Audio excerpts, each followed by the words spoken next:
গ্রামের শেষ প্রান্তে দাঁড়িয়েছিল রায়হান। শেষ বিকেলের আলো ধীরে ধীরে মাঠ ভরিয়ে দিচ্ছিল। আজ তার কাছে সবকিছু অদ্ভুত শান্ত লাগছিল। হঠাৎ ঝোপের ভেতর থেকে শব্দ এলো। সে এগিয়ে গিয়ে দেখল ছোট্ট একটি আহত পাখি। ডানাটা কাঁপছে, উড়তে পারছে না। রায়হান আলতো করে পাখিটাকে তুলে নিল, নিজের রুমাল দিয়ে ডানাটা বেঁধে দিল। সে বলল, ভয় পেও না, তুমি ঠিক হয়ে যাবে। মাঠের পাশে বসে সে সূর্যাস্ত দেখছিল। পাখিটা তার কোলে শান্ত হয়েছিল।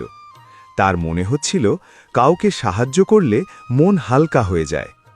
কিছুক্ষণ পর পাখিটা নড়ল। রায়হান হাত খুলে দিল।